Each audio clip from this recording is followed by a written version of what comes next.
How do you design extraordinary event experiences for your guests? I have an expert in this field in our studio today. Welcome, Paul Bulencia. Hi, Paul. Welcome to our studio. Hello, thank you. We're going to talk about extraordinary experiences. But why is it that in the event industry we are always talking about experiences? I think the major challenge is to make people realize that events are experiences and that they should think in the framework of how they can carefully design each point of this experience so that it corresponds with a greater vision. Okay, and how do you do that? Because you have a lot of experience in creating experiences.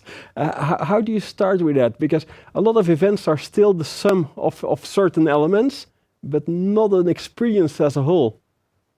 Well, the easiest example that I give to business people that ask me how to do that is I put them in the shoes of a birthday planner, because everyone more or less at one point has planned his or her own birthday or the birthday of someone else. And when you're planning a birthday, your main goal is to create an extraordinary birthday, an amazing birthday, etc.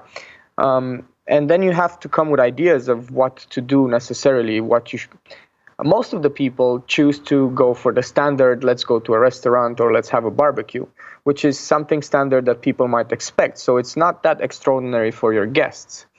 You might also ideate with friends of how to organize this birthday, and a lot of you might come up with a lot of different ideas, and you don't know which one to choose or how to generate better ideas.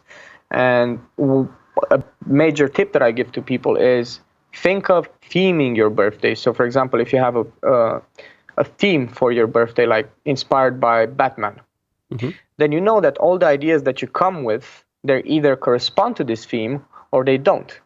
And as soon as you start ideating, it becomes easier to think within that framework of a theme, and it also becomes easier to discard ideas that do not correspond to that theme. And then you have to think according to that theme, how do I write the invitations for the guests? Well, they should be somehow in Batman style. Maybe I send them some sort of a code that they have to crack or something of that sort. How would the drink looks like? How would people dress up? Well, maybe they would dress up in black. What would the songs be like? Well, they would be like they're from Gotham City. So as soon as you have a theme, it's easier to create and come up with ideas. So I understand that a team can help create an experience, but how do you then take the next step? Because I read about some of the events you organized, and they are just a step higher than a team party. They are really extraordinary experiences. That's even a step further.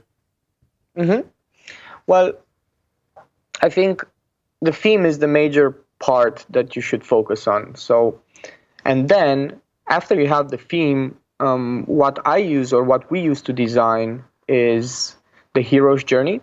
So this is a template that could be easily implemented by event planners or designers. And the hero's journey is a template model of what all stories have in common.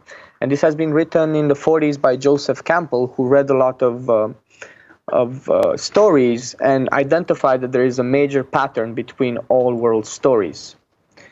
And later on, I think in the 80s or 90s, someone came and made this pattern a bit shorter and called it the writer's journey, which a lot of people used in Hollywood to base their movies on this writer's journey. If you think of movies like Star Wars or as Matrix or Harry Potter, they're all inspired by the writer's journey. And by using this template of heroes or writer's journey, it's very easy to come up with an event that is an extraordinary. So if you think of, I'll just define it in steps right now. So it has three major stages. It's the ordinary world, the day-to-day life of the hero that is not the hero yet. And then there is the special world where a lot of things happen, and it could be the event in itself. And then there's the road back after the event has happened, you come back to your day-to-day life. So we use this template, and in each stage we have several steps. So for example, you have your day-to-day life, and then in every story there is a call to adventure. Something happens that disrupts your day-to-day. So let's say in an event case, you receive an invitation. That is a call to adventure. That is a call to go somewhere, to travel, and to be in another world with other people, with other rules. Mm-hmm. And immediately after that step, there is always, typical to human behavior, and that's why it's shown in movies and stories as well, is the refusal to go on the journey. So you think, okay, maybe it's too expensive, or okay, maybe it's too far away, I don't have time, maybe it's too much for me, or I have other things to do. And then in every story, you have the Gandalf of the story, you have the Morpheus of the story, you have the Yoda of the story, in which you're meeting the mentor. You're meeting a guide, or you're getting advice of how to overcome this refusal to cross this threshold into the event zone or into the experience zone. So after you meet the mentor, usually what happens is you decide to go on the adventure. And then you have the step called crossing the threshold, which means taking an airplane, taking a bus, taking a car, and arriving at the destination. Well, once you arrive at the destination, you have tests and challenges and allies that help you overcome them. All of these small tests and challenges are all made to make you a more powerful person, so that in the middle of the whole narrative, you face yourself, or you face some bigger challenge and you overcome it with the help of these small tests. So if you think of the event industry, usually people go to events with the hope to come back home with new knowledge. But in order for you to internalize new knowledge, you kind of need to unfreeze your state of mind, because at an event, usually you get hit by information that kind of challenges what you think and believe, your practice, and so on. So you need to be prepared to get this in. So this would be the biggest challenge, challenging your own assumptions, let's say. So after you have these challenges, you usually get the reward, right? Yeah. That could be a booklet of the conference, that could be a diploma, that could be new friends, that could be anything. And then you go back home. So you have the road back, and then you have what is called resurrection. You come back changed. Yeah. Because maybe a lot of people could relate that they attended some events and they came back so changed, and everyone asked them, how was it?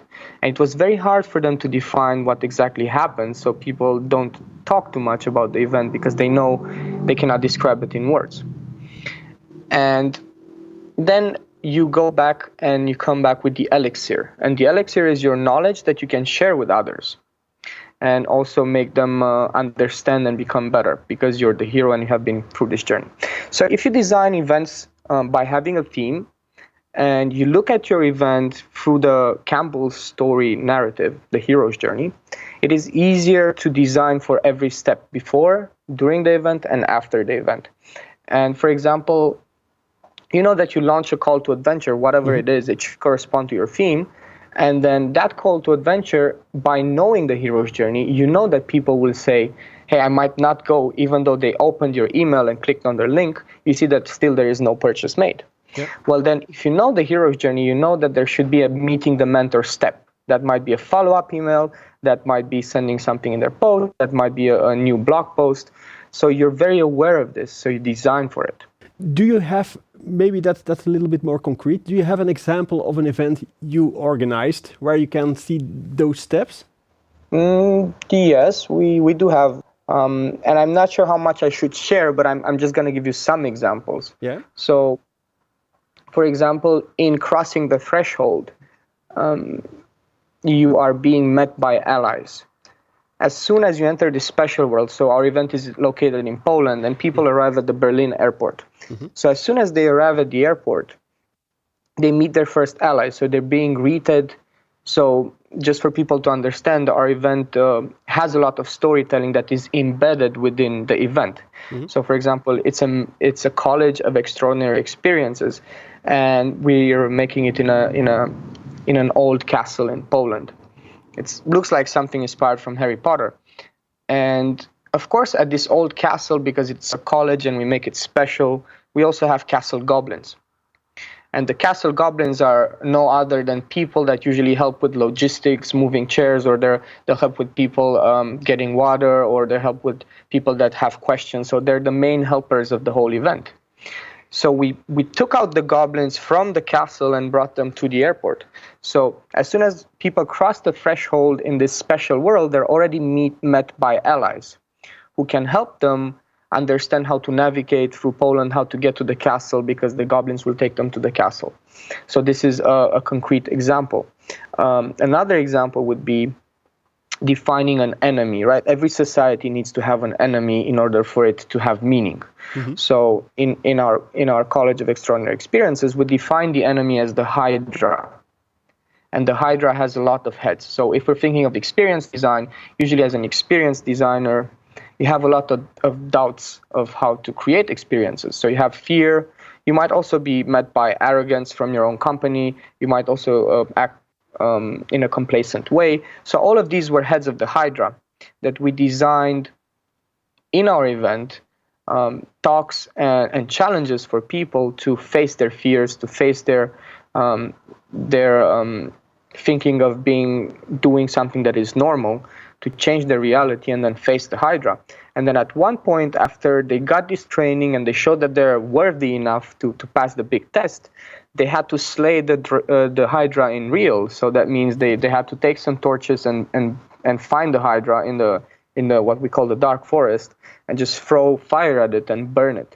And this is something very symbolical, but if you think about it and you embody the experience, it does something to your mind, saying that you achieved something. You destroyed this Hydra. Even though it was in a fictional world, as soon as people go back home, because it's their road back home, we tell them, right now you got the reward, you slain the Hydra, but be aware there are a lot of more Hydras there.